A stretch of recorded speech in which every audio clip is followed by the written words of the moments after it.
দার্জিলিং নামটা শুনলেই চোখের সামনে ভেসে ওঠে মেঘে ঢাকা বৃষ্টি ভেজা সবুজে ঘেরা এক অপার্থিব দৃশ্যপট।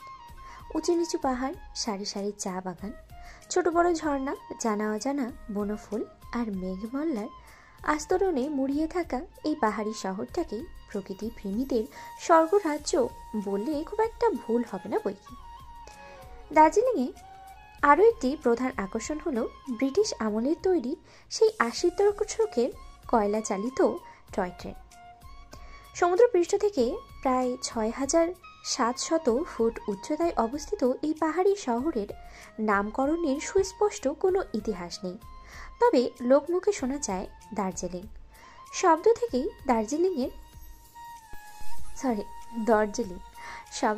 দার্জিলিংয়ের উৎপত্তি। দরজা মানে বর্জ্য আর লিং মানে হচ্ছে দেশ। এক কথায় দার্জিলিং মানে হচ্ছে বজ্রের দেশ। আবার অনেকের মতে ১৭৬৫-র দিকে কোনো এক লামা এদেশের মাটিতে পা রেখেছিলেন, তার নাম অনুসারে দার্জিলিং নাম করা হয়েছে। শুধুমাত্র যে দার্জিলিং তেমনটা নয়, চোখের খোরাক মনের বাসনা মেটাতেও পরবর্তী নর্থ সিকিম, সিটং সবগুলোই যেন প্রকৃতির বক্ষস্থল। শহরে একঘেয়ে জীবনের ভার বইতে বইতে ক্লান্ত পরিশ্রান্ত মানুষগুলোকে একটুখানি স্বস্তির সঞ্চার খুঁজে দিতেই বোধ হয় উপরওয়ালা এই নিদারুণ সৃষ্টি করেছে। চা পল্লবে ঘেরা সুউচ্চ পাহাড়ের চূড়ায় অবস্থিত হোমস্টের যে ছোট ছোট কটেজগুলো রয়েছে, তারই মধ্যে একটা কটেজের খোলা বারান্দায় বেতের চেয়ার আর বেতের কারুকাজ করা রেলিংয়ে কোনোই ঠেকিয়ে গালে হাত দিয়ে বসে আছে ওরু। ওর মোহবিষ্টের মতো চোখ দুটো পাহাড়ের ঢাল বেয়ে নামা সারি সারি চা বাগানে নিবদ্ধ। চা বাগানের পাশ দিয়েই কলকলিয়ে বয়ে যাচ্ছে সরু ঝর্ণার বহর। কাচের মতো দেখতে ঝর্ণার সেই স্বচ্ছ পানিতে টুপটাপ ঝরে পড়ছে হাওয়া উড়ে আসা রং বেরঙের বনফুল। সকাল সকাল মেঘের চাদরে ঢাকা পড়েছে প্রকৃতি, অথচ মাত্রই এক পশলা বৃষ্টি হলো ঝমঝমিয়ে। জমে পড়া ক্ষুদো ক্ষুদো বৃষ্টি কণাগুলো সযত্নে ঠাঁই নিয়েছে চা পাতার গায়ে। নিয়ন সূর্যকিরণের সেই বৃষ্টি কণাগুলো ঝিলিক করছে বারে বার, যেন এক নজরে দেখলে মনে হবে চা পাতার উপরে কেউ সযত্নে হীরের টুকরো সাজিয়ে রেখেছে। ওরু সেই সকাল থেকে বসে বসে মুগ্ধ নয়নি দেখিয়ে যাচ্ছে এসব। দেখতে দেখতে চোখ জুড়িয়ে আসছে, তবুও মন ভরছে না। বারবার ভাবনারা এক জায়গাতেই আটকে যাচ্ছে। প্রকৃতি এত অপরূপ কেন? দুগালে হাত দিয়ে চারিদিকে মুগ্ধ হয়ে চেয়ে নজর জোড়াচ্ছে ওরু, আর মনে মনে ভাবছে কালকের কথা। কাল কৃতিকের সাথে অমন তাড়াহুড়ো করে ফ্লাইটে উঠে আরও এক দফা ঝটকা খেয়েছিল ওরু।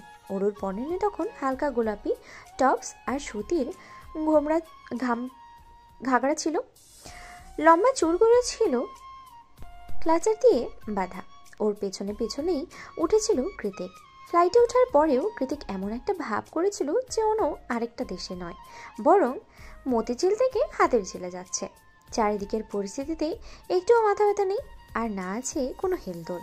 ফোন স্ক্রল করছে তো করছে। ওর কাণ্ডে এক পর্যায়ে বিরক্ত হয়ে পেছনে ঘুরে ওরু শুধায়, আমাদের সিট কোথায়? কৃতিক ফোন থেকে চোখ সরিয়ে আলগোছে নিজের চুলে আঙ্গুল বোলাতে বোলাতে বলে, বিজনেস ক্লাসে। আপনি এতটুকুর মধ্যে বিজনেস ক্লাস কিভাবে ম্যানেজ করলেন? আশ্চর্য। ওরুর কথায় কৃতিক নির্বিকার ভঙ্গিতে উত্তর দিল, সামনে চল, দেখতে পাবি। ওরু ত্যক্ত দীর্ঘশ্বাস ছেড়ে কৃতিককে রেখেই গটগটিয়ে বিজনেস ক্লাসের দিকে এগিয়ে গেল। কেবিন ক্রুদের সাহায্যে বিজনেস ক্লাস খুঁজে নিয়ে দরজাটা খুলে ওরু ভেতরে প্রা রাখার সঙ্গে সঙ্গে ভীষণভাবে চমকালো, সাথে ভয়ও পেল মারাত্মক। কারণ ওকে দেখেই ভেতর থেকে অ্যালিসা, অর্ণব, ক্যাথলিন ওরা সবাই একযোগে চেঁচিয়ে উঠে বলল, সারপ্রাইজ! আকস্মাৎ চিৎকারে হকচকিয়ে উঠল ওরু। সবাইকে এখানে এভাবে দেখতে পেয়ে মস্তিষ্ক আপাতত হ্যাং হয়ে আছে ওর। তাই ওরু কোনো কিছু না ভেবে আবারও পেছনে ঘুরল কৃতিকের কাছে যাওয়ার উদ্দেশ্যে। তবে পেছনে ঘোরার সঙ্গে সঙ্গেই একটা শক্ত ঢেউ খেলানো পুরুষালী বুকে ধাক্কা খেয়ে থমকে গেল ওরু। তাড়াহুড়ো করে মাথা তুলতেই দেখতে পেল এটা কৃতিক। পরনে নেভি ব্লু আর ব্ল্যাক ওভারসাইজ ডেনিম। সামনের চুলগুলোকে সামলাতেই মাথায় আটকানো কালো টুপি, আর ঠোঁটের কোণে লেগে আছে এক রহস্যময় হাসি। ওরও ধরতে পারল না কৃতিকের এই হাসির আসল কারণ। অগত্যা চোখ বড় বড় করে বিস্ময়ে কৃতিকের মুখের দিকে তাকিয়ে রইল অবুঝের মতো। কৃতিকও রহস্যময় হাসির অবসান ঘটিয়ে কাঁধ বাঁকিয়ে অরুর চোখে চোখ রেখে শান্ত স্বরে বলল, happy first honeymoon journey babe. কৃতিকের কথাতে অরুর চোয়াল ঝরে পড়ার উপক্রম। এমন একটা আকস্মিক ঘটনায় আপনা আপনি ওর হাত দুটো চলে গেল নিজের মুখের উপরে। অরু একবার ওদের সবার দিকে তাকাচ্ছে, তো আরেকবার কৃতিকের দিকে। এদিকে ওদিকে তাকিয়ে অস্ফুটেই বলে ওঠে, তার মানে এটা প্রি প্ল্যান? কৃতিক হ্যাঁ সূচক মাথা নাড়লে অরু পুনরায় ঠোঁট ফুলিয়ে বলে, তাহলে আমাকে ব্যাগ গোছাতে কেন বললেন না? আমি তো কিছুই নিয়ে আসিনি। কৃতিক ওর মাথায় হাত বুলিয়ে বলে, মন খারাপ করতে হবে না, সব কিনে দেব, এনিথিং ইউ নিড। জামা কাপড়ের কথা মনে পড়তেই অরু সম্বিত ফিরে পেয়ে নিজের শরীরের দিকে চাইল। কাল রাতে ঝুম বৃষ্টিতে ভিজে ওরা কোনো মতে হোমস্টেতে এসেছিল। রাতের বেলা এমন পাহাড়ি এলাকায় বৃষ্টির মাঝে দোকানপাট সবই বন্ধ ছিল, যার ফলস্বরূপ জামা কাপড় আর কেনা হয়নি ওর।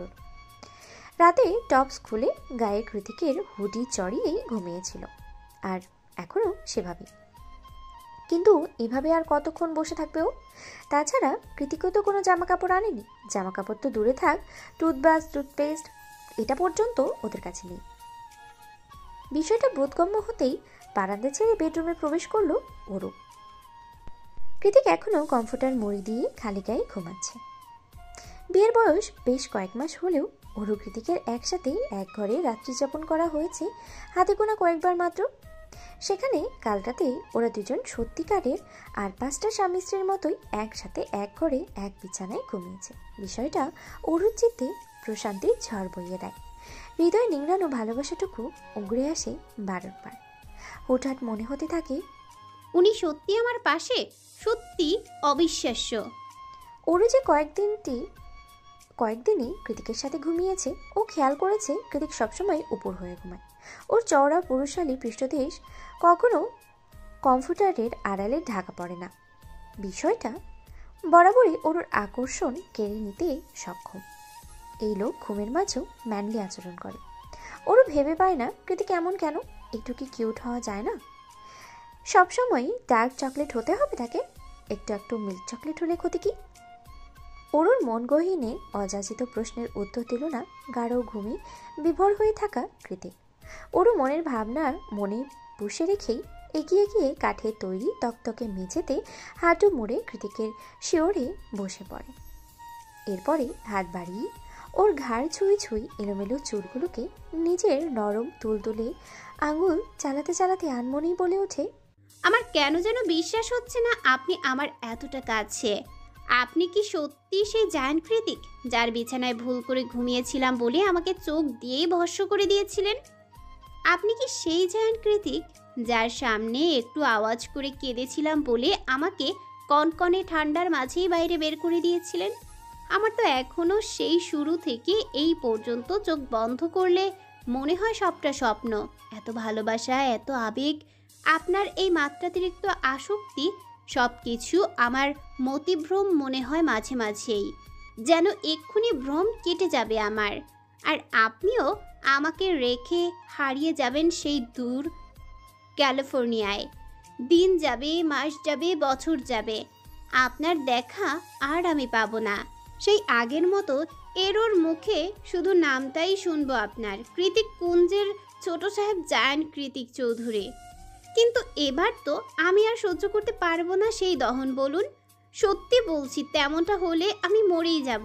কারণ কৃতিক কুঞ্জের ছোট সাহেব তো কেবল কৃতিক কুঞ্জেরই মালিক নয়, আমার মন প্রাণ আত্মা সব কিছুর দখলদারিও যে একমাত্র তার। জায়ান্ট কৃতিক, আপনি হরণ করেছেন আমার হৃদয়ে। ভালোবাসার সংজ্ঞা না জানা এক তরুণীর বুকে আপনি ভালোবাসার বিষাক্ত তীর নিক্ষেপ করেছেন, সূত্রপাত করেছেন প্রকাণ্ড জলোচ্ছ্বাসের। আর এখন আমার মনে ভালোবাসার তুফান বাঁধিয়ে দিয়ে আমার স্বপ্ন ভেঙে হারিয়ে গেলে আপনার খবর আছে। যেদিন আপনাকে খুঁজে না পাবো সেদিন আমিও হারিয়ে যাব অলিক আকাশে, সবচেয়ে উজ্জ্বল নক্ষত্র হয়ে ক্যালিফোর্নিয়ার রাতের আকাশে ঘুরে বেড়াবো। তখন খুঁজবেন তো আমাকে, মনে পড়বে তো আমার কথা। হুট করেই স্বপ্নের মধ্যে করে পাওয়া মাত্রাতিক্ত ভালোবাসার উচ্ছ্বাসে একরাশ কাতরতা ঘিরে ধরেছে ওর হৃদয়।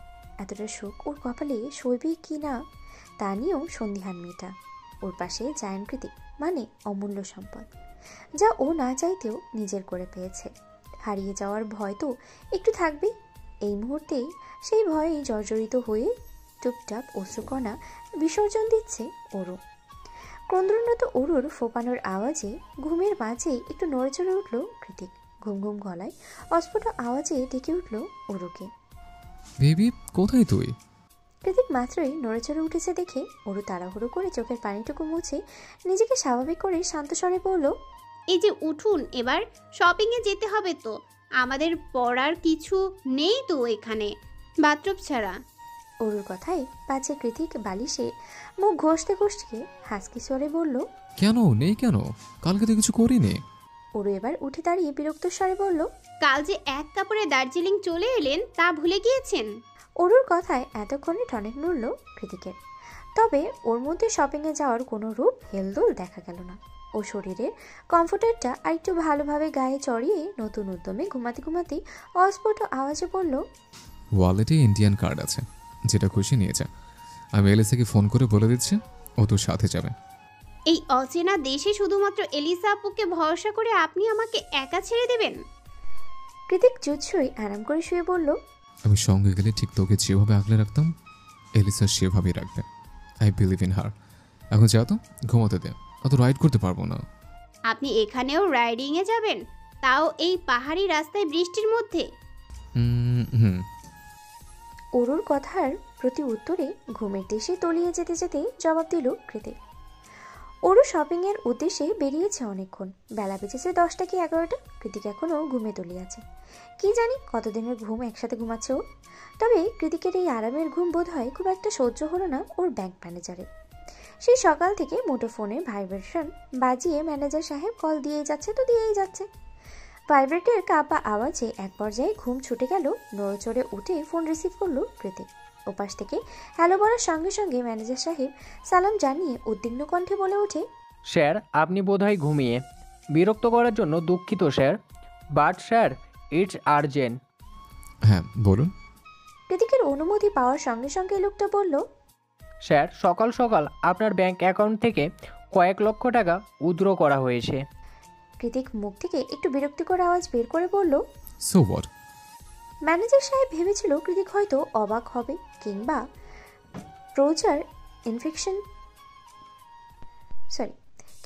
প্রপার ইনফেকশন যাতে চাইবে, কিন্তু তেমন কিছু না হওয়াতে তিনি ভরকে গিয়ে বললেন, না মানে স্যার, হুট করে সকাল সকাল এতগুলো টাকা?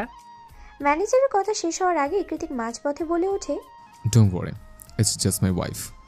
ম্যানেজার সাহেব তৎক্ষণাৎ নিজের বোকামিতে খামি খেয়ে দুর্বল গলায় বলল, oh okay sir, then it is my mistake. Was my mistake. I am really sorry. তারপরে ওপাশ থেকে ভেসে এলো কল কেটে যাওয়ার পিটপিট আওয়াজ। ম্যানেজার সাহেব কল কেটে দিলে হাতের ফোনটা বিছানার একপাশে ছুঁড়ে ফেলে দিয়ে কৃতিক আবারও চোখ বুজে মৃদু হেসে অস্ফুটেই বলল, বউটা বড় হচ্ছে, স্বামীটাকে কিভাবে ওড়াতে হয় তার যথাযথ ট্রেনিং নিচ্ছে। Good job Elisa. কৃতিকের কটেজের পাশেই যে কটেজটা অবস্থিত তার বেলকনিতেই আপাতত বসে আছে নীলিমা। কোনো রকম চেয়ারে কিংবা স্টুলে নয়, মেঝেতে বসে আছে মেয়েটা। পরনে এখনও সেই দুদিন আগের বাসি বেনারসি। ডাগর ডাগর চোখ দুটো ক্লান্তিতে টোক করে কোটরে ঢুকে গিয়েছে। মুখশ্রীটাও মলিন হয়ে গিয়েছে। সেই মলিন মুখশ্রীতে নিপ্রভ চোখে বাহিরে তাকিয়ে আছে নীলিমা। বক্ষপিঞ্জর থেকে ক্রমাগত উগড়ে আসছে চাপা দীর্ঘশ্বাস। নীলিমা যখন ওর জীবনের সাথে ঘটে যাওয়া চঞ্চল্যকর ঘটনাগুলো ভেবে ভারী দীর্ঘশ্বাস ছাড়ছিল, ঠিক সেই সময় রুমে প্রবেশ করে সায়র। সায়রের চোখে মুখেও ভীষণ গম্ভীরতা। সবসময়ের চঞ্চল হাসি খুশি ঠান্ডা মস্তিষ্কের সায়র সত্যটা হুট করেই কাল থেকে কেমন উধাও। সায়রের হাতে কিছু শপিং ব্যাগ ছিল, ও সেগুলো নীলিমার সামনে ধরে গম্ভীর গলায় বলল, চেঞ্জ করে নাও। নীলিমা ঝগড়া করার অবস্থায় নেই। তাছাড়া সায়রের চোখ মুখ দেখেও মনে হচ্ছে যে ও ঝগড়া করতে ইচ্ছুক। তার উপরে দুদিন ধরে এক কাপড়ে থাকার দরুন শরীরটাও কেন কুটকুট করছে যেন। তাই উপায়ন্তর না পেয়ে প্যাকেটগুলো হাতে নিল নীলিমা। আসলে গতকাল অরূপ বেশি কিছু জামা কাপড় দিয়েছিল নীলিমাকে, কিন্তু অরুর তুলনায় নীলিমা একটু গোলুমোলু আর লম্বা হওয়ায় সেগুলো নীলিমার হয়নি, কারণ অরূপ বেশিরভাগই লং স্কার্ট আর টপস পরে, আর না তখন জামা কাপড় নিয়ে ওর কোনো রকম খেয়াল ছিল। অগত্য এক কাপড়ই এই দেশে চলে আসতে হয়েছে। নীলিমা কাপড় নিয়ে ওয়াশরুমে ঢুকে গেলে সায়ের গিয়ে বারান্দায় দাঁড়ালো। বারান্দার রেলিংয়ে 2 হাত ভরে দাঁড়িয়ে চারিদিকে চোখ বোলাতেই বুক চিরে এক ফালি তপ্ত দীর্ঘশ্বাস বেরিয়ে এলো সায়েরের। এটা মূলত সায়েরের হোমস্টে, শুধু একটা নয়, দার্জিলিং, সিটং মিলিয়ে বেশ কয়েকটা হোমস্টে রয়েছে সায়েরের। সবগুলোই সায়েরের বাঙালি ম্যানেজারের দায়িত্ব নিয়ে দেখাশোনা করেন। সায়েরের পৈতৃক নিবাস দার্জিলিংয়ে, তবে পূর্বপুরুষ আর বন্ধুমহল বাংলাদেশি হওয়ায় বাংলাটা ওর ভালোই আয়ত্তে। সায়েরের বাবা মা নেই, বাড়িতেই কাকা জ্যাঠা দুঃসম্পর্কের আত্মীয় স্বজন যারা রয়েছে তাদের সাথেও সায়েরের একেবারের যোগাযোগ নেই বললেই চলে। এক কথায় বলা যায় পুরো পৃথিবীতে একটা নীলিমা আর একটা শক্ত ভিতের মতো বন্ধুমহল ছাড়া সায়েরের আপন বলে তেমন কেউই নেই। তাই তো নিজের শহরে ফিরেই নতুন বউ আর বন্ধুদের নিয়ে নিজের সবচেয়ে পছন্দের হোমস্টেতেই উঠেছে সায়ের। এখন শুধু অপেক্ষার পালা। সায়েরের নববিবাহিতা রাগিনী সব কিছুর জন্য সায়েরকে আদৌ ক্ষমা করে মেনে নেবে, নাকি মা বাবার মতো সেও তার নিজস্ব পথ বেছে নিয়ে সায়েরকে একা করে দিয়ে চলে যাবে। সায়েরের ভাবনায় ছেদ ঘটে কাঠের দরজা খোলার খুটখাট আওয়াজে। সম্বিত ফিরে এলে সায়ের পিছনে তাকিয়ে দেখতে পায় নীলিমা দাঁড়িয়ে আছে, পরনে ওর কিনে দেওয়া ফ্লোরাল প্রিন্টের সুতির চুড়িদার। সায়েরের পছন্দ বরাবরই অতুলনীয়, যার ফলস্বরূপ বন্ধুমহলের অগাধ বিশ্বাস একবার সায়েরের চোখ যেটাতে আটকে যায় সেটা সুন্দর হবেই হবে। সেক্ষেত্রে বলা যায় সায়েরের চোখ নীলিমাতে আটকে গিয়েছিল, তাই নীলিমাও যথেষ্ট সুন্দরী রমণী। আর এই মুহূর্তে সায়েরের কিনে দেওয়া জামা পরে ওকে আরও বেশি আকর্ষণীয় আর লাবণ্যময়ী লাগছে সায়েরের 2 চোখে। বারবার মনে হচ্ছে বাইরের অপরূপ প্রকৃতির মাঝে নীলিমাকে বসিয়ে দিলে প্রকৃতির অপার সৌন্দর্যও বোধ হয় ফিকে হয়ে যাবে এই শ্যামলতা তরুণীর কাছে। কি সুন্দর মেয়েটা, ফ্লোরাল চুড়িদার চাপা গায়ে রংটাও কেমন যেন জলজল করছে। আজকে বোধ হয় নতুন করে আবারও সায়ের মুগ্ধ হলো তার রাগিনী রূপে। তবে মুখে 2 শব্দও করলো না, নীলিমার দিকে এগিয়ে গেলও না, বরং চুপচাপ দাঁড়িয়ে রইল যথাস্থানে। সায়ের কোনো কথা বলছে না দেখে নীলিমাই ধীর পায়ে এগিয়ে এলো। সায়ের দিকে এগিয়ে যেতে যেতে মনে মনে নীলিমা ভাবলো, কি হলো লোকটা? এতদিন তো কথা বলে বলে পাগল করে দিত, অযথা বিরক্ত করতো, ভুলভাল জোক শোনাতো, অথচ আজ এমন একটা পরিস্থিতি দিয়ে চুপ করে আছে কেন? এমন একটা ভাব যেন উনি আমাকে নয়, আমি ওনাকে বিয়ের আসর থেকে তুলে এনে বিয়ে করেছি। আশ্চর্য। নীলিমা সামনে এসে চুপচাপ দাঁড়িয়ে আছে দেখে সায়ের নির্লিপ্ত কণ্ঠে শুধালো, কিছু বলবে? জামা কাপড় সব ঠিকঠাক হয়েছে? নীলিমা নিজের নিচু মাথাটা এদিকে ওদিকে নাড়িয়ে ইতস্তের কণ্ঠে বলল, ইনারের সাইজটা ঠিক হয়নি। নীলিমা এত সহজে কথাটা বলে দিল যে ওর কথাটা শুনে সায়েরের আচমকায় কাশি উঠে গেল। ও কাশতে কাশতে নিজেকে সামলে নিয়ে বলল, আসলে আমি তো জানতাম না, তাই ওইভাবে আর কি বুঝতে পারিনি। সমস্যা নেই, বিকেলে সবাই ঘুরতে বের হবে, তখন এক ফাঁকে কিনে দেবো। আমাকে অ্যাকচুয়াল সাইজটা বলে দিও। নীলিমার সঙ্গে সঙ্গে চোখ তুলে ভ্রুকুটি করে বলল, আপনি কিনে দিবেন? সায়ের কাশতে কাশতে মাথা চুলকে এদিক ওদিকে তাকিয়ে বোকাদের মতো বলল, এখানে আমি ছাড়া কিনে দেওয়ার মতো আর কেউ আছে? 2 হাত ভর্তি শপিং ব্যাগ নিয়ে মাত্রই হোমস্টে ফিরল ওরু। দুপুর গড়িয়ে বিকেল হয়েছে, অথচ সূর্যিমামার দেখা নেই আজ। শহরের দিকে যাও একটু সূর্যরশ্মি চোখে পড়েছে পাহাড়ের চূড়ায় উঠতে উঠতে, সেটাও মিলিয়ে গিয়েছে।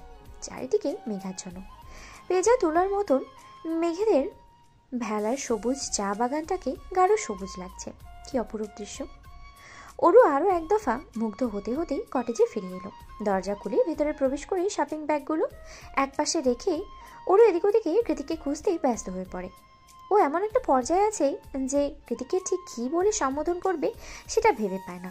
ভালোবাসা যখন চরম শিখরে পৌঁছে যায় কিংবা একান্ত কাছাকাছি মুহূর্তগুলো, তখন তো নাম ধরেই ডেকে ফেলে, কিন্তু সচরাচর নাম ধরে ডাকাটা ওর কেমন মুখে বাঁধে।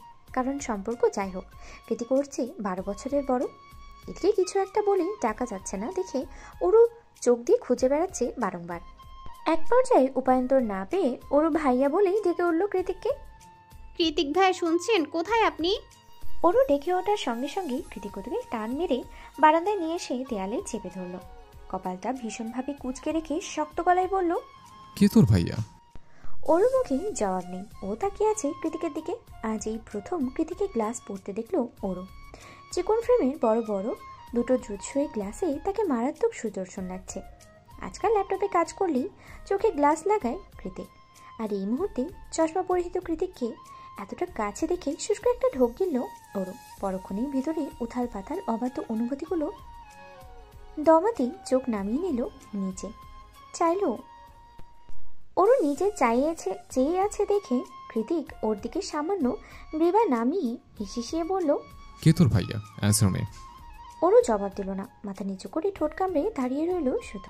ডু ইউ থিঙ্ক আমি ওর ব্রাদার?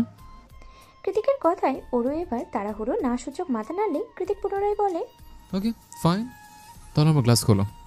তৎক্ষণাৎ ওরও চকিতে মাথা উঁচিয়ে কৃতিকের চোখে চোখ রাখলো। নিজের কানকে বিশ্বাস করতে পারছে না। কি বললো মাত্র কৃতিক? খোলো। প্রথমবার তুমি সম্বোধনে হুট করে কেমন যেন একটা বউ বউ শিহরণ ছড়িয়ে গেল ওরুর সর্বাঙ্গ জোরে। ওরু কাচুমাচু করছে দেখে কৃতিক পুনরায় বলল, আমি কিছু বলেছি? আমার চশমাটা খুলে ফেলো ওরও। ওরু এবার কথা শুনলো কৃতিকের। নিজের কম্পিত দু হাত বাড়িয়ে খুলে ফেললো কৃতিকের গ্লাস তখনও ওরুর হাতেই ছিল।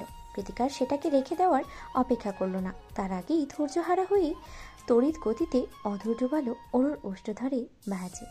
ওরুর ঠোঁটে একের পর এক গাঢ় চুমো এঁকে দিতে দিতে কৃতিক হিসিয়ে বলল, এবার বল, কে তোর ভাইয়া?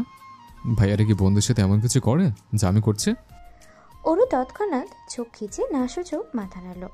কৃতিক সেভাবেই ওরুর হাতটা তুলে চোখের সামনে এনে দুজনের কাপল রিংগুলোর ইশারা করে বলল, দেখ তো, তোর অনামিকা আঙুলে আমার তোর রিংটা চকচক করছে। এটা কারা দেয় জানিস? ওরু এবার হ্যাঁ না দুদিকেই মাথা নাড়ল।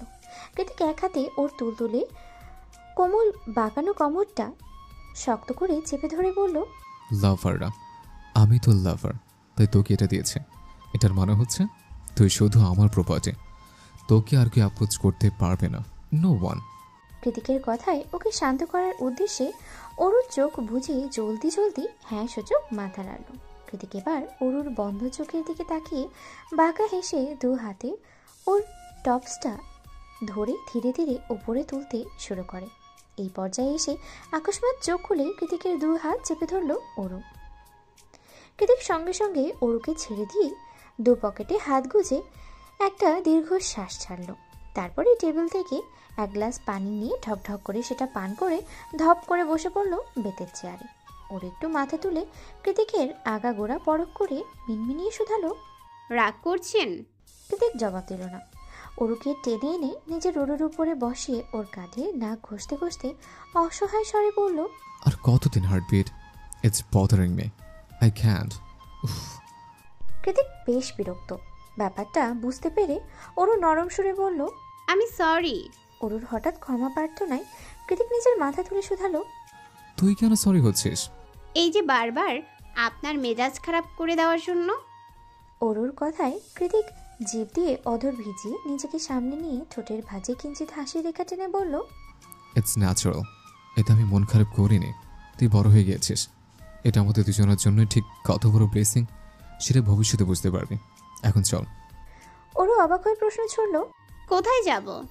কৃতিক ওকে কোলে তুলে বেডরুমের দিকে নিয়ে যেতে যেতে বলল, তোর পছন্দের শহরে এসেছে, অথচ ঘুরে দেখবি না? আজকে সারাদিন আমার সাথে। কৃতিককে মাঝপথে থামিয়ে দিয়ে ওরও হকচকিয়ে বলে ওঠে, না, যাব না। কৃতিক ওর মাথায় হাত বুলিয়ে মৃদু হেসে বলে, লেটস গো বেব। অরুর মতে পুরো দার্জিলিং শহরটাই বিস্ময়কর। এখানে আলাদা করে দেখতে যাওয়ার কিছুই নেই। কটেজের বারান্দায় বসে বসেও দার্জিলিংয়ের প্রাকৃতিক সৌন্দর্য আহরণ করা যায় নির্বিঘ্নে। তবুও সবাই মিলেমিশে আজ বেশ কয়েকটা টুরিস্ট এরিয়াতে ঘুরে বেরিয়েছে ওরা। সারা বিকেল ঘোরাঘুরি করে এখন স্ট্রিট মার্কেটে ঢুকেছে সবাই।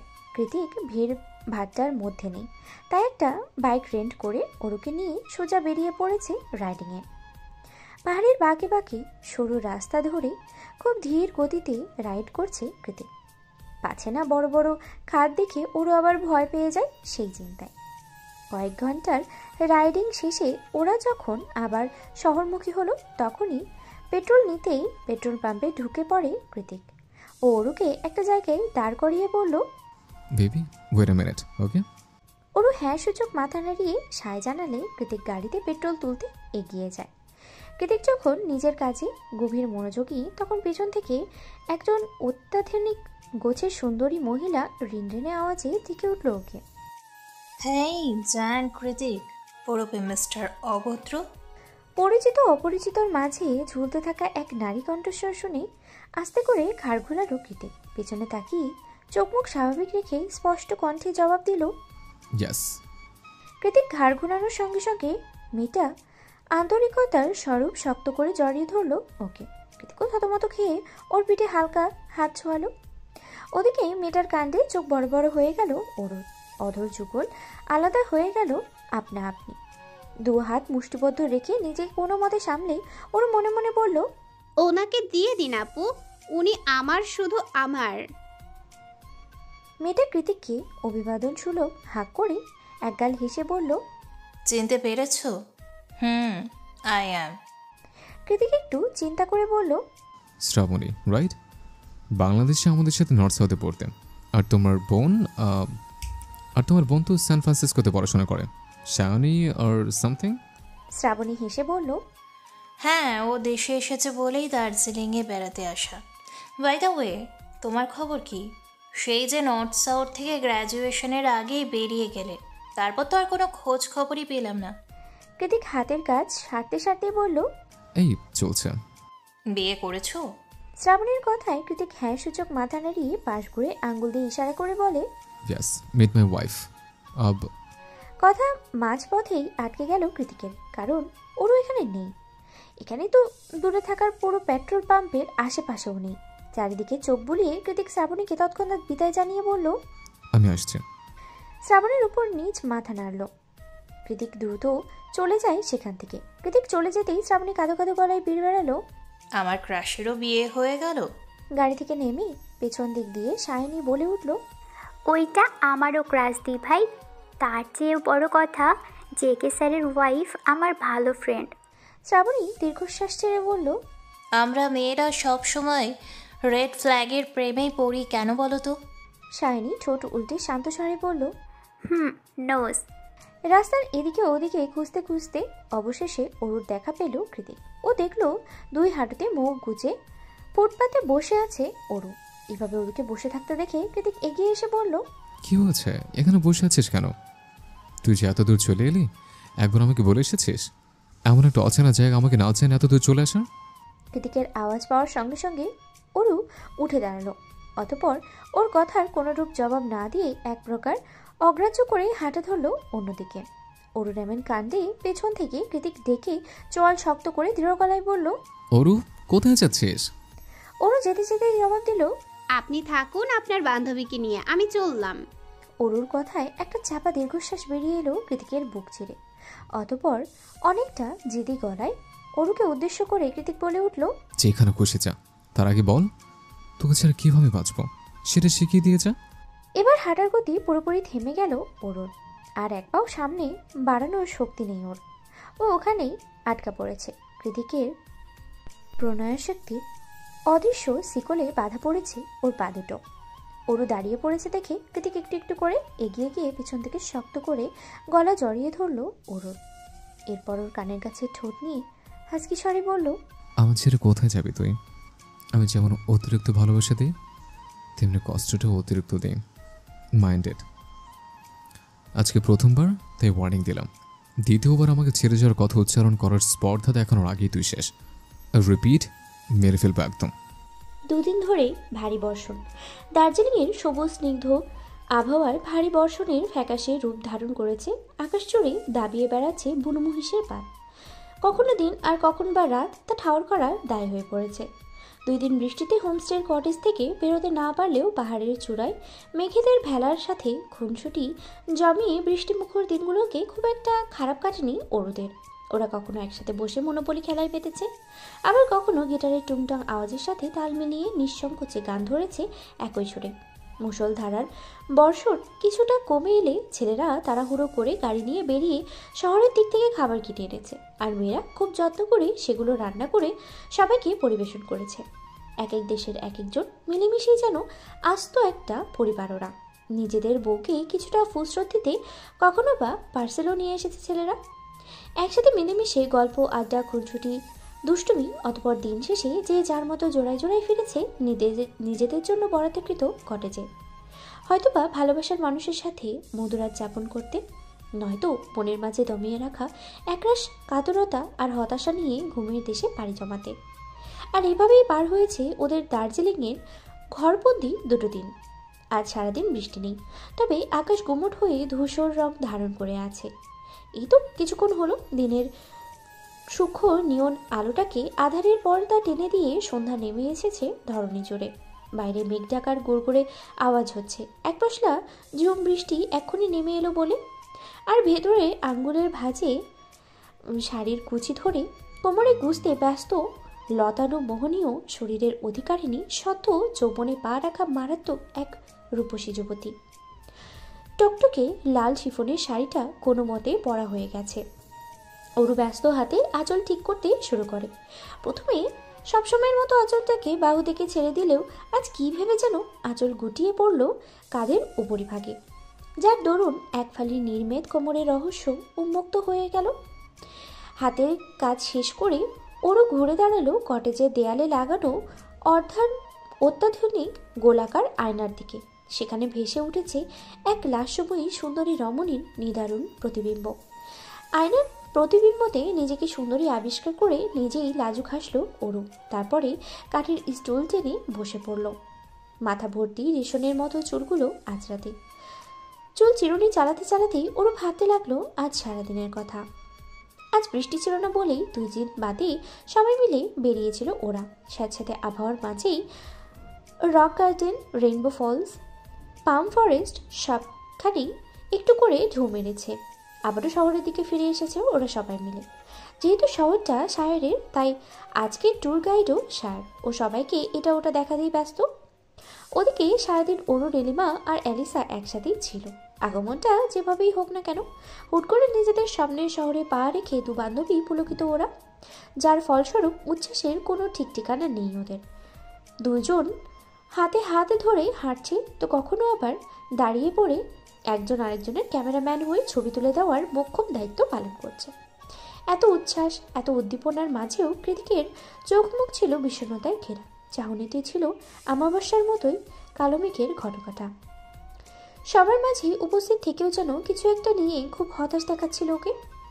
গতানুগতিক বেপরোয়া চলন বলনের মাঝেও ওর চোখের সেই অপারক দীর্ঘশ্বাস আর আক্ষেপটুকু স্পষ্ট খেয়াল করেছে ওরও। কৃতিক কখনো ফোন স্কল করেছে, তো কখনো আবার সবার সাথে দূরে গিয়ে দাঁড়িয়ে স্মোক করেছে।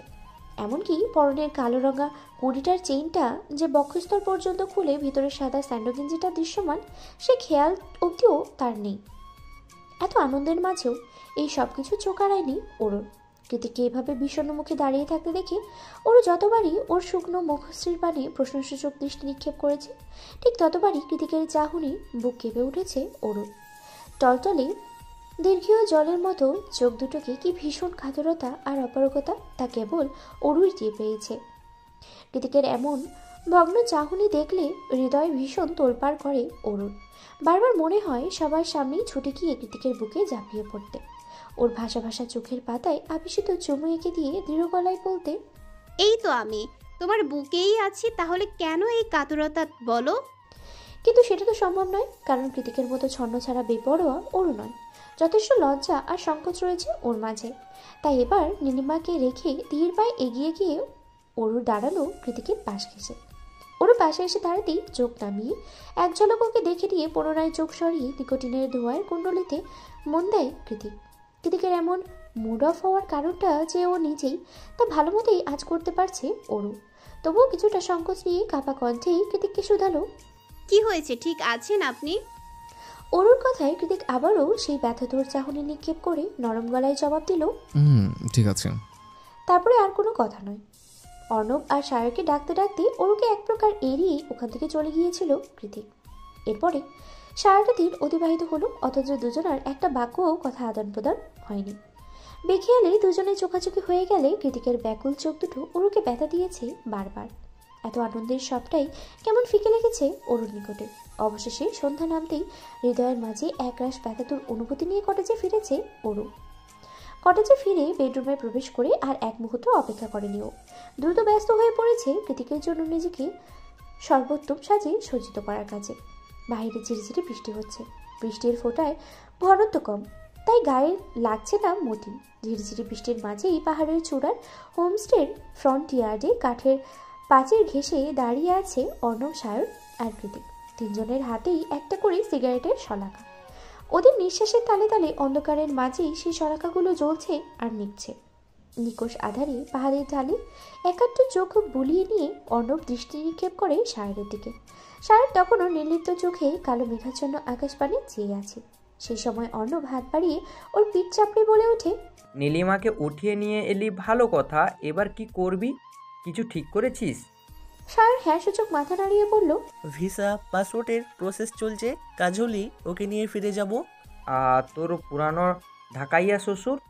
অর্ণবের কথায় সায়র কিছু একটা ভেবে ঠোঁট কামড়ে মৃদু হেসে বলল, আমার মনে হয় না নীলিমা যতটা ভয় দেখিয়েছে শ্বশুর আব্বা অতটাও ডেঞ্জারাস। কিছুদিন হয়তো রেগে মেগে বা সাথে এদিক ওদিক ঘুরে বেড়াবে, তারপর সব ঠিক হয়ে যাবে। চিল ব্রো। অর্ণব ফোঁস করে একটা দীর্ঘশ্বাস ছেড়ে বলল, তুই তো অলওয়েজই চিল। শ্বশুরের বন্দুকের সামনে দাঁড়িয়ে বলছিস চিল আব্বাজান। হ্যাঁ তো চিল কই পাস? অর্ণবের কথায় সায়র মলিন হেসে কৃতিকের দিকে তাকিয়ে বলল, আমরা তো ফিরে যাচ্ছি, তুই কি করবি?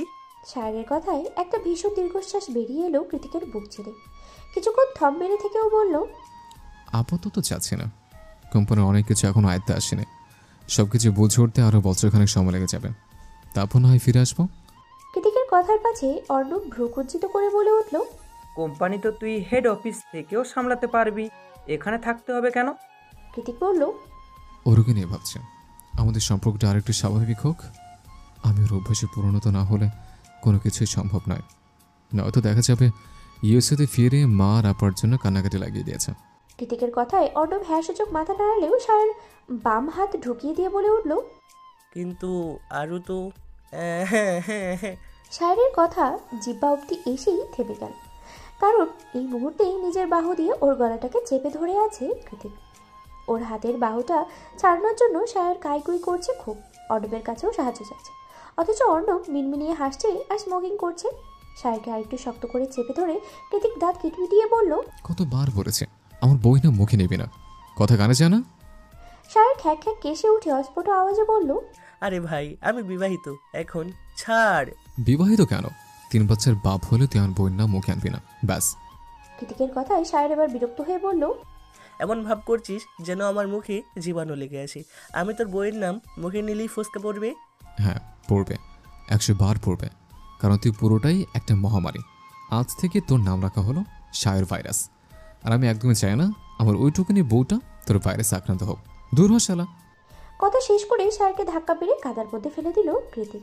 তা দেখে অর্ণব না চাইতেও মুখ ফসকে হো হো করে হেসে দিল। কৃতিকও নতুন উদ্যমে সিগারেট ধরিয়ে মিটমিট করে হাসি সংবরণ করছে। যথাসাধ্য চেষ্টা করেও মুখের আদলে গম্ভীর ভাবটাকে ধরে রাখা যাচ্ছে না কিছুতেই।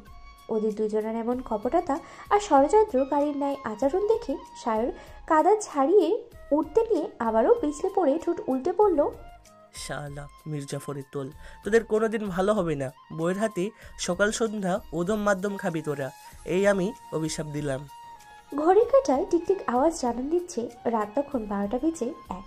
বাইরে ঝমঝমিয়ে বৃষ্টি শুরু হয়েছে। হোমস্টের পুরনো এরিয়াতে বিদ্যুৎ নেই, যার দরুন তিমিরে ঢাকা পড়েছে পাহাড়ি এই নির্জন বসতিটা।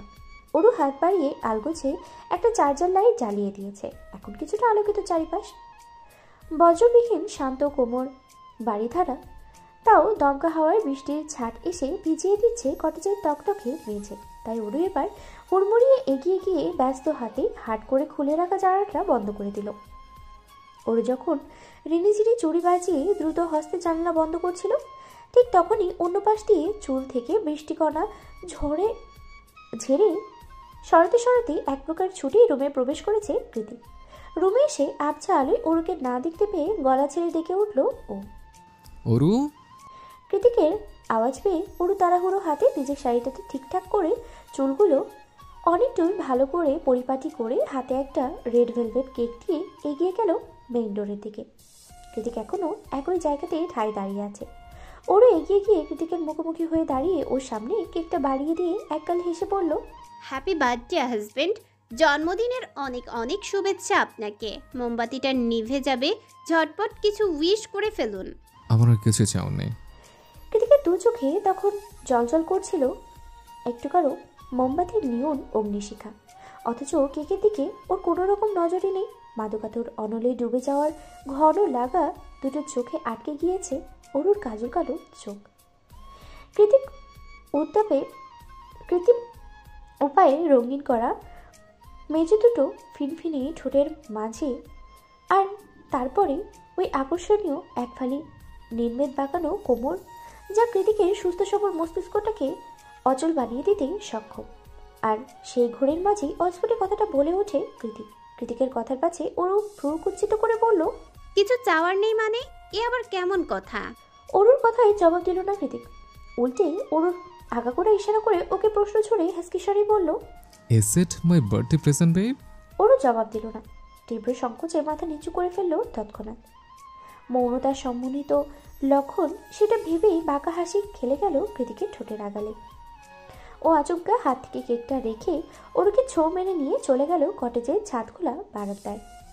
সঙ্গে সঙ্গে আকাশ ফুটো হয়ে পতিত বৃষ্টিকণা এসে ভিজিয়ে দিল ওর সর্বাঙ্গ। সুন্দর শাড়ি, সাজগোজ, লম্বা চুল সবকিছু ধুয়ে মুছে স্নিগ্ধতায় ছেয়ে গেল ওর সমগ্র মুখমণ্ডল। Heartbeat, you look pretty. ব্যাস এতটুকুই। আর কোনো কমপ্লিমেন্ট দেওয়ার প্রয়োজন বোধ করলো না কৃতিক, বরং কোনোরূপ কথাবার্তা ছাড়াই দু হাতে ওর কবরটাকে শক্ত করে চেপে ধরে ওর গলার মাঝে হুট করেই দাবিয়ে দিল নিজের মুখটা। প্রতিফলিত তীব্র আক্রোশের ন্যায় এক নাগারে ঘাড়ে চুমুনে দিশাহারা করে দিচ্ছে ওরুকে। কৃতিক এমন আক্রোশ দেখে এক পর্যায়ে ওর মনে হচ্ছে ওকে কোনো রক্তচোষা পেয়ে বসেছে। এক্ষুনি নিজের লাল চোখ আর সুচালো দাঁত বের করে শরীরের সবটুকু রক্ত এক নিমিষেই শুষে নিয়ে যাবে সে, আর ওরও পড়ে রইবে একটা নিথর রক্তহীন মানবী হয়ে। বিষয়টা ভাবতেই ওর গায়ে কাটা দিল। রাতের আধারে বৃষ্টির মাঝে কৃতিকের এমন অতিরিক্ত উত্তেজনা দেখে কিছুটা ভীতও হয়ে পড়েছে মেয়েটা। তাই ওকে নিজে থেকে সরানোর খুব চেষ্টা করেই কম্পিত গলায় ওর বলল, আরে অন্তত কেকটা তো কাটুন। কৃতিক ওরুকে এক ঝটকায় পেছনে ঘুরিয়ে ওর পোশাকের লাগানো ফিতেটা মুখের সাহায্যে টেনে খুলতে খুলতে হিসিয়ে বলল, সব পরে খাবো, তার আগে। মাঝপথেই থেমে গেল কৃতিক। দুকদম পিছিয়ে গিয়ে সন্ধিহান গলায় ওরুকে বলল, বেবি, এখনো তো এটা বলিস না যে তুই ফিট নেই, এখনো তোর। আবারও থেমে গেল কৃতিক। ভিতরের অস্থিরতাকে নমাতেই চোখ বন্ধ করে রইল কিছুক্ষণ। ওরুর পৃষ্ঠদেশ উন্মুক্ত, ক্ষুদ্র বৃষ্টিকণাগুলো নিঃসংকোচে ঠাঁই নিয়েছে সেথায়, অথচ আলো পিছলে যাওয়ার মতোই মসৃণতা তার।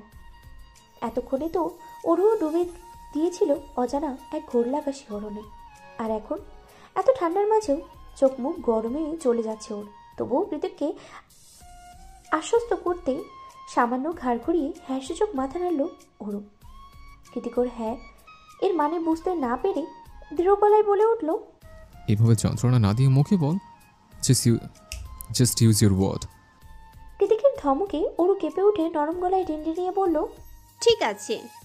ওরুর কথাটা বলতে যতক্ষণ, তার পরক্ষণে ঝড়ের গতিতে ওকে পুনরায় কাছে টেনে নিল কৃতিক। দিন শেষে আরও একবার ওরুকেই সহ্য করতে হলো এই বেপরোয়া খামখেয়ালি লোকটার উন্মাদনার মতো মাত্রাতিক্ত ভালোবাসাময় এক দিশেহারা ঝড় তুফানের রাত, যাওয়ার নিকটে চিরস্মরণীয়। বেলা বেজেছে অনেক, তবে চারিদিকে চোখ বোলালে মনে হচ্ছে মাত্রই ভোর হয়েছে। মেঘের চাদরে ঢেকে আছে প্রকৃতি, বৃষ্টি হচ্ছে দফায় দফায়। তার মাঝেই বাইকার জ্যাকেট আর লেদার প্যান্ট পরে ফ্রন্টিয়ারে দাঁড়িয়ে দূরবীনের সাহায্যে কাঞ্চনজঙ্ঘা পাহাড় দেখার চেষ্টা করছে কৃতিক। ওরুর মাঝে মাত্রই ঘুম ভেঙেছে, পরনে এখনো কৃতিকের হুডি। সেভাবেই একজোড়া হ্যালো কিটি পায়ে চড়িয়ে কটেজ থেকে বের হয়ে এলো ও। ফ্রন্টিয়ারে কৃতিককে দেখতে পেয়ে চোখ টলতে টলতে কৃতিকের পাশে ঘেঁষে দাঁড়িয়ে পড়েছে অরু। অরুর আগমন টের পেয়ে দূরবীন থেকে চোখ সরিয়ে ওর কপালে চুপ শব্দ করে চুমু খেল কৃতিক। অতঃপর মাথায় হাত বুলিয়ে বলল, গুড মর্নিং বেবি। আদুরে বিলাল ছানের মতো দু হাতে কৃতিককে শক্ত করে আগলে ধরে আহ্লাদি গলায় অরু বলল, গুড মর্নিং, কিন্তু কোথায় যাচ্ছেন? রাইডিংয়ে। কৃতিকের কথায় অরু হকচকিয়ে উঠল। ঘুমের ঘোর কেটে গেল তৎক্ষণাৎ। শটান হয়ে দাঁড়িয়ে উদ্বিগ্ন গলায় অরু বলল, পাগল নাকি? এই বর্ষায় কেউ কি রাইডিংয়ে যায়? ওর কথায় কৃতিক ফিনকে হেসে বলল, পাহাড়ি রাস্তায় বৃষ্টির মাঝে রাইডিংয়ের থেকে অ্যাডভেঞ্চারাস আর কি হতে পারে? অরু ঠোঁট উল্টে বলল, তাহলে আমিও যাব। কৃতিক তৎক্ষণাৎ অরুর কথার ঘোর আপত্তি জানিয়ে বলল, নো ওয়ে, তুই এখানেই থাকবি। কেন? আমি গেলে সমস্যাটা কি? কৃতিক দূরবীনে নজর দিয়ে বলল, রাস্তাঘাট পিচ্ছিল, তার উপর একটু পরপর বৃষ্টি হচ্ছে, এখন তোকে নেওয়া যাবে না। অরু রুদ্ধ আওয়াজে বলে উঠল, তার মানে আপনি বলতে চাইছেন রাস্তায় রিস্ক আছে, তাই তো? সেটা কখন বললাম? এই যে এখন। কৃতিক ভেতর থেকে দীর্ঘশ্বাস ছেড়ে বলল, আমি তেমন কিছু। তাহলে আমাকে নিয়ে যান, আমিও আপনার সাথে রাইডিংয়ে যেতে চাই। কৃতিকের কথার মাঝে এই চটকারে কথাটা বলে ওঠে অরু। কৃতিক ওকে চোখ পাকিয়ে কিছুটা গম্ভীর গলায় বলল, জিদ করছিস কেন? বলছি তো নেব না। সারা রাত ভোর এত ভালোবাসা দেওয়ার পরে সকাল সকাল কৃতিকের এতটুকু শক্ত কথাও বেশ গায়ে লাগলো অরুর। অরু হলফ করে বলতে পারে রাতের কৃতিক আর এখনকার কৃতিকের মাঝে আকাশ পাতাল ব্যবধান। কেন যেন না চাইতেও অভিমানী অশ্রু জলে চলচল করে উঠল ওর দুই চোখ। অরুর চোখে পানির ব্যাপারটা বোধগম্য হতেই কৃতিক দ্রুত হস্তে ওকে বুকে টেনে নিয়ে বলল, খাচ্ছিস কেন? এখনো শরীর খারাপ লাগছে? পেন কিলার নিয়েছিলে? অরু ফুপিয়ে উঠে বলল, আমাকেও নিয়ে যান প্লিজ, আমিও আপনার সাথে যেতে চাই। অরুর অসহায় আবদারের কাছে চরমভাবে হেরে গিয়ে একটা তপ্ত অপারগ নিঃশ্বাস ছাড়ল কৃতিক। তারপর ওর মাথায় হাত বুলিয়ে বলল, ঠিক আছে, নিয়ে যাব। তবে আমার মতো leather suit, gloves, safety pad সব কিছু পড়তে হবে। বল রাজে। কৃতিকের কথার কাছে ওরু মুচকি হেসে জোরে জোরে মাথা ঝুঁকালো। বাইরে মুষলধারের বৃষ্টি হচ্ছে, তার মধ্যেই পাহাড়ি রাস্তা ধরে শিটংয়ের দিকে সাই সাই করে এগিয়ে যাচ্ছে বাইকটা। কৃতিক খুব সাবধানে স্পিড মিটারের গতি কমিয়ে বাইক রাইড করছে, যা অরুর কাছে প্রচণ্ড বোরিং লাগছে। বাইকে বসে ঠেলা গাড়ির ফিল নিতে নিতে এক পর্যায়ে বিরক্ত হয়ে অরু কৃতিকের দিকে ঝুঁকে গিয়ে বলল, এত আস্তে চলছে কেন বাইকটা? আপনি না রাইডার, এই আপনার রাইড? আপনার আবার আমাকে দিয়ে সেফটি প্যাডও পরিয়েছেন। অরুর কথায় কৃতিক কপট হেসে বলল, তোর যে ফার্স্ট রাইডিং পছন্দ সেটা আগে বলিস নি কেন? আমি আরো ভাবলাম ছোট মানুষ। কৃতিকের কথার আগাগোড়া না বুঝে অরু ভ্রুকুটি করে বলল, আপনি কি বলতে চাইছেন? কিছু না, ধরে বস। কৃতিকের কথা মতো অরু ওর কাঁধে রাখা নিজ হাতের বাঁধনটা জোরালো করলো। স্পিড মিটারের গতি দ্বিগুণ বাড়িয়ে ফেললো কৃতিক। সচকিত চোখে রাইড করতে করতে সামনের লুকিং গ্লাসে তাকিয়ে অরুকে শুধালো, আর ইউ ওকে? ওর প্রশ্নের জবাবে অরু হ্যাঁ সূচক মাথা নাড়লে সঙ্গে সঙ্গে স্পিড মিটারের গতি আরও বাড়িয়ে দিল কৃতিক। এবার অরু আর তাল সামলাতে না পেরে আচমকা পড়ে গেল কৃতিকের পিঠের উপরে। কৃতিক একইভাবে লুকিং গ্লাসে তাকিয়ে হেলমেট পরিহিত অরুকে বলল, এভাবে নয়, শক্ত করে জড়িয়ে ধর। অরু ধরল। তারপরে আর কোনো কথা নয়, দুজনেই চুপচাপ একটা লং রাইড উপভোগ করতে লাগলো পুরোটা সময় ধরে। এতক্ষণ একইভাবে বসে থাকায় অরুর বেশ সাহস বেড়েছে। ও হুটহাট করেই দু হাত মেলে দিচ্ছে মুক্ত নির্ধারা পাখির ন্যায়। অরুকে চুপচাপ রাইডিং উপভোগ করতে দেখে কৃতিক ডেকে বলল, baby, how is it? Aru মুক্ত বাতাসে দু হাত মেলে দিয়ে চোখ বন্ধ করে প্রশান্তির নিঃশ্বাস ছেড়ে বলল, দারুণ, আমাকে এভাবে প্রশান্তির সাগরে ভাসিয়ে দেওয়ার জন্য। হলেও আপনার আয়ু বাড়ুক, আমার সব আয়ু আপনার হোক। অরু কথাটা বলার সঙ্গে সঙ্গেই বাইকের ব্রেক কষল কৃতিক। হঠাৎ এভাবে ব্রেক কষায় অরু কিছুটা ঘাবড়ে গেল। ও ভেবেছে কোনো কথায় আবার চটে গেল কৃতিক, তাই একটু ইতস্ত গলায় বলল, কি হয়েছে? কিন্তু না, অরুর ভাবনার সঙ্গে বাস্তবের কোনো মিল হলো না। আজ বোধ হয় কৃতিক পণ করে রেখেছে কোনো কিছুতেই রাখবে না সে। তাই সেই মোতাবেক অরুকে আঙ্গুলের ইশারা দিয়ে একটা স্থানীয় টং দোকান দেখিয়ে বলল, চা খাবি? আমি খেতে পারি, কিন্তু আপনি তো সচরাচর চা খান না। অরুর কথায় কৃতিকর কপালে আঙ্গুলের টোকা দিয়ে বলল, তোর জন্য সব খেতে পারি আমি, ইভেন ডাস্টবিনে ফেলে দেওয়া খাবারও। কৃতিকের কথাটা চট করেই অরুর কাছে পরিচিত শোনালো। কবে কোথায় এমন কিছু হয়েছে বিষয়টা নিয়ে ভাবতে গেলেও বেশি দূর গেল না, এগোতে পারল না ও। তার আগেই কৃতিক টেনে টুনে নিয়ে গেল চায়ের দোকানে। চা পান করে নতুন উদ্যমে আবারও বাইক এগিয়ে যায় স্থির গতিতে। দুপুরের দিকে বৃষ্টিটা একটু থেমে গেলেও এখন বিকেল বাড়ার সঙ্গে সঙ্গে পুনরায় বৃষ্টির গতিবেগ বেড়েছে।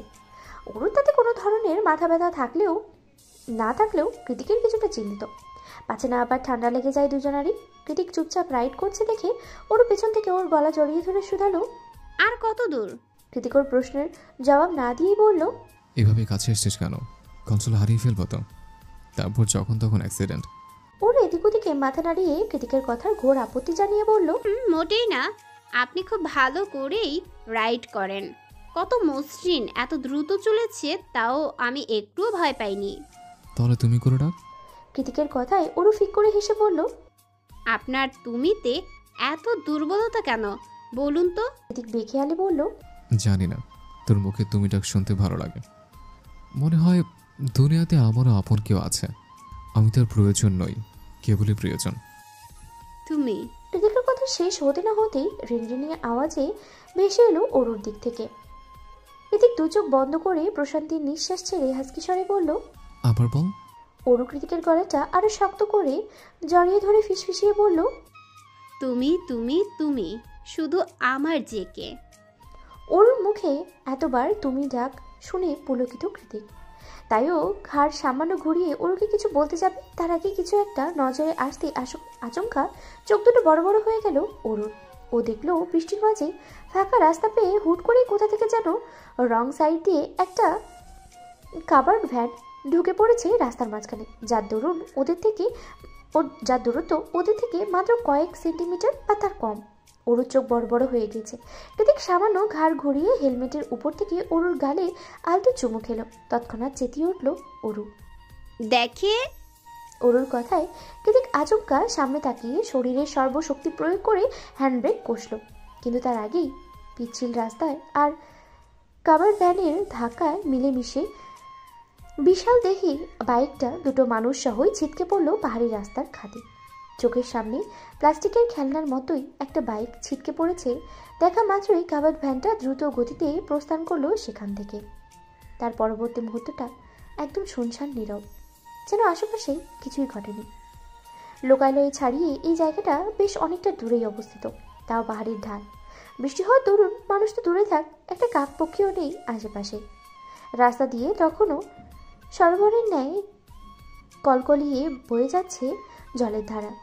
সেই জলের ছাড় চোখে মুখে আঁচে পড়তেই কেঁপে উঠল কৃতিক। শক্ত পাথর খণ্ডে লেগে ওর হেলমেট দুভাগ হয়ে গিয়েছে।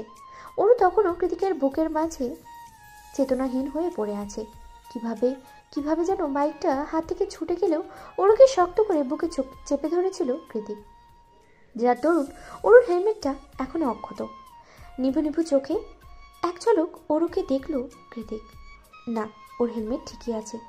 নিজেরটা আদৌ ঠিক আছে কিনা তা দেখার মতো সুযোগ হলো না কৃতিকের, কারণ ওর মাথাটা শক্ত জড়বস্তুর মতোই ভার হয়ে আছে, সেই সাথে চুলগুলো আঠালো মনে হচ্ছে। চোখ দুটো ঝাপসা, পুরো দুনিয়া উল্টো পাল্টো দেখাচ্ছে। সেই ঝাপসা চোখে কৃতিকের চোখ গেল এক কোণে উল্টে পড়ে থাকা বাইকটার দিকে। ও নিজের রক্তাক্ত হাতে বুক পকেট থেকে দেয়ার সেলাই বের করেই কি ভেবে যেন দেয়ার সেলাইটা জ্বালিয়ে ছুঁড়ে মারলো বাইকটার দিকে। সঙ্গে সঙ্গেই মাথা সমান অগ্নিশিখা ছড়িয়ে দাও দাও করে জ্বলে উঠল বাইকটা। বহুক্ষণের প্রচেষ্টায় একটুখানি উঠে বসলো কৃতিক। এতক্ষণ খুব করে চেষ্টা চালালেও অরুকে নিজের সর্বশক্তি দিয়ে কোলে নেওয়ার কিন্তু পারল না। উঠে দাঁড়ানোর আগেই হাঁটু ভেঙে ধপ করে বসে পড়ল চুনো পাথরের উপরে। নাক দিয়ে অনর্গল রক্ত ঝরছে, আজকে একটু বেশি ঝরছে, কিন্তু কানের কাছে এখান থেকেও কি যেন চুইয়ে চুইয়ে পড়ছে। কৃতিক আস্তে করে হাত দিল সেখানটায়, তারপরে ভেজা হাতটা এনে ধরল নিভু নিভু চোখের সামনে। ধরতেই আবছা আবছা দেখতে পেল ওর কান বেয়ে ঘন কালচে রক্ত গড়িয়ে পড়ছে। রক্তটা স্বাভাবিক নয়। কৃতিক তা দেখে একটু তাচ্ছিল্য করেই হাসলো, যেন কিছুই হয়নি। ব্যাস এইটুকুই। এরপরে পুরো রঙিন পৃথিবীটা কৃতিকের চোখের সামনে ধীরে ধীরে কালচে হয়ে গেল। হাত পাগুলো কাঁপতে কাঁপতে চোখের সামনে আকস্মাৎ আধারে তলিয়ে গেল পুরো ধরনী। কৃতিক আস্তে করে পড়ে রইল চেতনাহীন অরুর পাশে। একটু আগের খুনসুটি, অরুর গায়ের ঘ্রাণ, অরুর খিলখিলে হাসির আওয়াজ, আর সবশেষ দুঠোঁট নাড়িয়ে অস্ফুট ফ্যাসফ্যাসে আওয়াজ। Maybe I couldn't protect you, but I love your heartbeat. এরপরে কয়েক মিনিট নীরবতা, পরক্ষণেই আবারও একটু ঠোঁট নাড়ল Kritik. I love you a lot. আমার সব আয়ু তোর হোক, আমি না হয় তোর মধ্যেই বাঁচব, অবশেষে আমি তুই মিলেমিশে একাকার হয়ে যাব, আর বাধা নেই। দেশের নামি দামি ব্র্যান্ডেড বাইকটা তখনও দাউ দাউ করে জ্বলছিল এক কোণে। এটাই বোধহয় ওরকে কষ্ট দেওয়ার জন্য অপারক জায়ান কৃতিকের তীব্র রাগের বহিঃপ্রকাশ ছিল।